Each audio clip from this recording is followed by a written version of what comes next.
ሰሞኑን እዚህ ምስራቅ አርሲ ላይ የታረዱ ወንድሞቻችን ካህናት፣ ከዛ በፊት ሀገራችን ጅማ ላይ ሻሸመኔ ላይ ወደ ኋላ ከሄድን እዛ ሊቢያ በረሃ ላይ ትዝ አይላችሁ? ተንበርክከው አሸዋ ዳር ተንበርክከው እያየናቸው ያን ብርቱካናማ ቱታ ለብሰው እንዴት ሆኖ የሆነ መጨረሻቸው አሁንም ብርቱካናማ እንደለበሱ ናቸው። እኔ አላየኋቸውም፣ ቅዱስ ዮሐንስ ግን አያቸው። ዮሐንስ ራዕይ ምዕራፍ 6 ከቁጥር 10 ላይ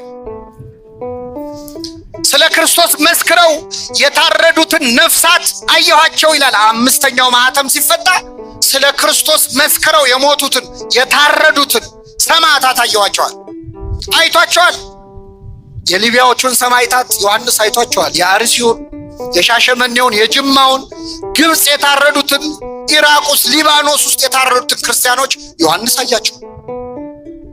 አቤቱ የሰራዊት ጌታ እግዚአብሔር ሆይ እስከ መቼ ድረስ አትፈርድም? ደማችንስ እስከ መቼ ድረስ ይፈሳል? እስከ መቼ አትበቀልም ሲሉ አየኋቸው። ከሞቱ በኋላ የታረዱ ናቸው፣ ሞተዋል። ጠየቁ፣ የሰራዊት ጌታ ሆይ ደማችን በምድር ላይ እስከ መቼ ይፈሳል?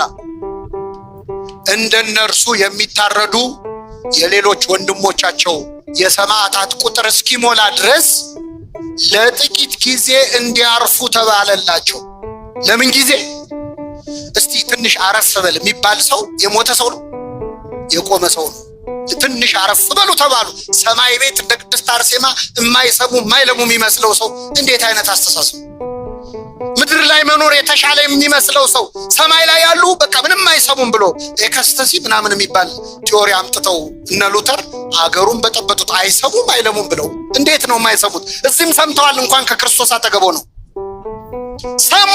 ቆይ ትንሽ አረፍ በሉ አላቸው። አረፋ። ለጥቂት ጊዜ እረፉ ተባሉ። ነጭ ልብስም ተሰጣቸው ይላል። ክብር ምስጋና ይድረሰው አምላካችን። ምን ተሰጣቸው? እስቲ ነጭ ልብስም በሉ ተሰጣቸው። ለነማ? ለሰማዕታቱ። ምንድነው አሁን ሰሞኑን የሞቱ ወንድሞቻችን እህቶቻችን ምን ለብሰዋል? ምን ተሰጣቸው? ነጭ ልብስ ተሰጣቸው። የሊቢያዎቹ ሰማዕታት ነጭ ልብስ ተሰጣቸው። ቤተ ክርስቲያን ነጭ የምትለብሰው ለዚህ ነው። በነገራችን ላይ ሰማዕታት በሰማይ ምንድነው የለበሱት? ነጭ ልብስ። መላእክትን መስለዋል። ቅድስት አርሴማ አሁን ቆማ እስከ መቼ ድረስ አትፈርድም እያለች ነው ስለኛ።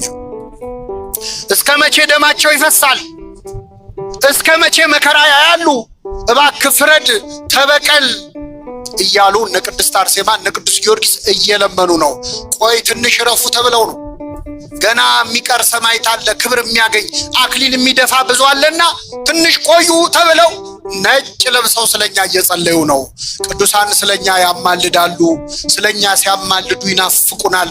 ቅድስት አርሴማ ትናፍቃችኋለች። ክርስቲያኖች በናፍቆት ነው የምታስበን። እዚህ ቆሞ መቅደሷን ከቦ እየጸለየ ያለውን ሰው